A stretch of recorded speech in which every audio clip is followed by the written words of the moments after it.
We are living in the golden age of failed completions, a statistic as grim as it sounds. Tracked by Football Outsiders, failed completions occur when a team doesn't get 45% of the yards it needs on first down, 60% on second down, and 100% on third or fourth down. The stat goes back to 1989, and last season Joe Flacco set the record with 144. Nothing encapsulates this era of football as well as the failed completion, allegedly a success but ultimately a bleak disappointment. In the past 5 years of the NFL, offenses have reached unprecedented levels of scoring, quarterbacks have become more accurate than ever, turnovers have plummeted, and yet, it's not fun. If you simply read the statistical markers, it would seem like every offense was as exciting as the pub scene from Inglourious Basterds. Sacks and interceptions hit all-time lows last year, but that just means that quarterbacks are getting rid of the ball quicker and opting for shorter, safer targets. We have reached one of the most frustrating eras in football history. Everything is fine and it doesn't look good. Through 2 weeks, scoring is down 2.4 points per game from last year, but this isn't to use statistical argument. This is about aesthetics. If a critical mass of fans agrees the game is ugly, then it's ugly. If a listless 139 Bengals Texans game doesn't especially disappoint fans because everything looks like a 139 Bengals Texans game, then that's an issue. The national conversation about the NFL right now is about the game's decreasing watchability. It doesn't matter if offenses are hyper-efficient. If you show me a team with a great completion percentage, I automatically think, your offense probably sucks. Chris Sims. If you show me a team with a great completion percentage, I automatically think, your offense probably sucks, said Chris Sims, a former NFL quarterback and now an analyst at NBC Sports and Bleacher Report. He said the NFL has a sickness in which nearly everyone on the field and on the sideline has become conservative to a fault. There's been a dramatic rise in completion percentage since 2000. Sam Bradford broke the NFL's record last season, but yards per catch has gone down over the same span. How'd we get here? For starters, rule crackdowns on defense prevented tight defensive coverage and allowed even the most mediocre quarterbacks to complete easy passes, or draw a pass interference penalty. We've rewarded too much bad quarterback play, Sims said. Marry that with ever-worsening offensive lines that prevent offenses from considering long developing routes and letting their quarterback hang in to finish a play. Offenses are adjusting to quicker hitting throws and not having the quarterback do 7 or 8 step drops, said Minnesota Vikings general manager Rick Spielman. Offensive linemen are tougher to find coming out of college, and taking longer to develop, so offenses are going to more rhythm and quicker passes. This is not an isolated opinion about offensive linemen, either. I'm amazed at how poor the technique is for the young players, said former Giants offensive lineman Shaun O'Hara, now an analyst at the NFL Network. And so while rule changes have incentivized quarterbacks to get rid of the ball quickly, the offensive line predicament has made it more of a necessity. Then you have the offensive coordinators, who, Sims said, are doing whatever they can to limit mistakes in order to earn the quarterback whisperer label on the back of some decent statistics. Everyone looks at the box score and says the offense wasn't that bad, but well, they sucked, Sims said.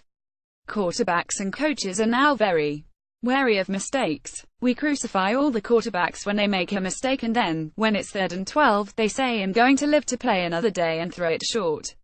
Offenses like the New England Patriots, Green Bay Packers, or even the New Orleans Saints can still be beautiful to watch, but a growing number of offenses are not. Ratings dipped again on Sunday. Sunday Night Football's Packers-Falcons game was down 8% from last season and 23% from 2015. The curious thing about these dips is that the number of people viewing games is not down, but the amount of time they're watching for is. Unless only watching part of a game is a new form of political boycott, that reasoning for the ratings drop doesn't hold much water. Yes, we have a year's worth of data noting that people say they are tuning out because of boycotts. But we have roughly 200,000 years of data suggesting that what people say and what they do are often two entirely different things. The product is diluted, and fans are tuning in and then tuning out. If that doesn't scare the league, then nothing will.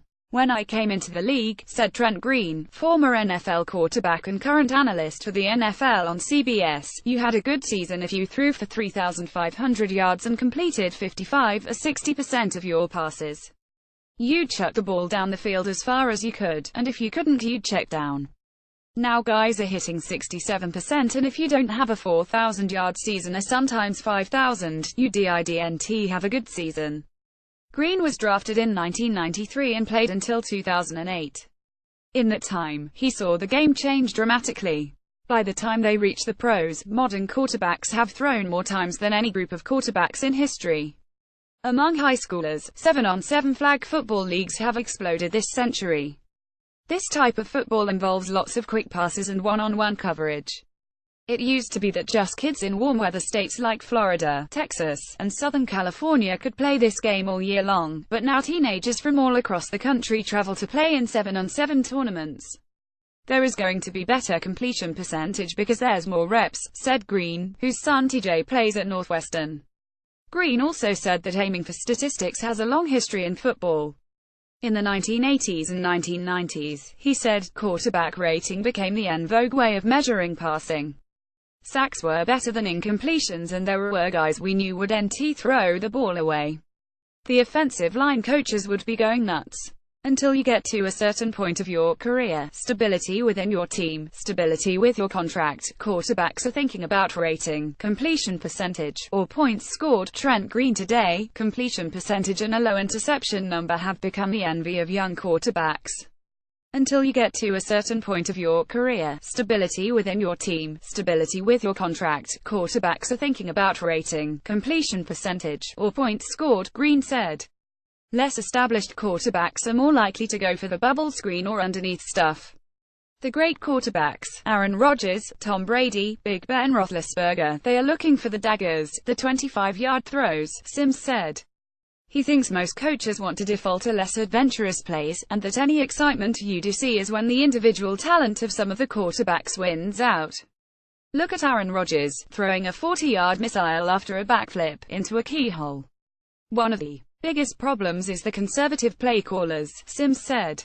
When I played, we'd think of something and they'd say, I've never been taught that, you'd have to show that play on film.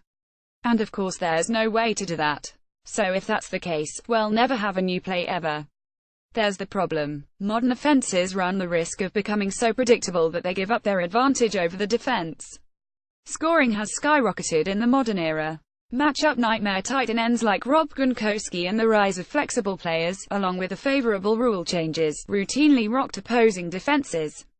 But more and more short passes, defenses can handle those.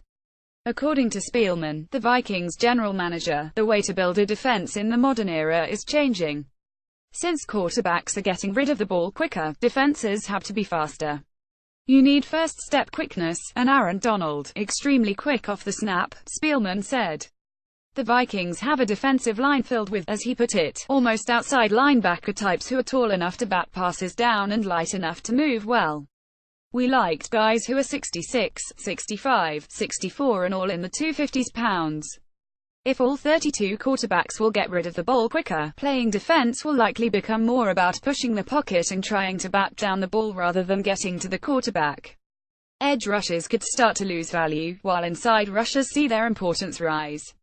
Meanwhile, the lack of competent offensive line play will be a boon for defenses. That, in turn, will muck up the game even more.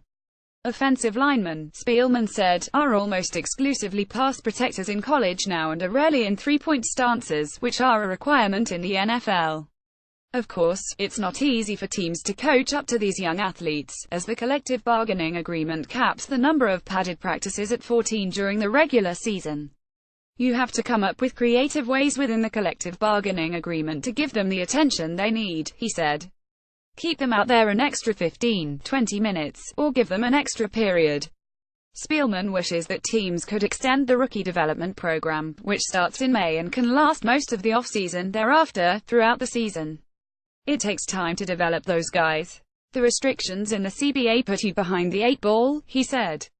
Whether it's the World League, XFL, that's advantageous to the quarterback. Not just mental reps. Physical reps. Matt Nagy, Kansas City Chiefs offensive coordinator. The lack of reps directly results in sloppy play, many coaches say. Matt Nagy, the Kansas City Chiefs offensive coordinator, said that he wishes all players could get more reps, particularly quarterbacks. That would likely have to come via another league, but there is no major American secondary league at the moment, no XFL, USFL, Strong Arena League, or NFL Europe. Do sports have to be beautiful? That depends on who you ask. In soccer there's a phrase called anti-football that gets thrown around quite a bit as an insult for teams that play too defensive or play too many long balls up the field. The game's most popular figures reject the notion that ugly play is good play.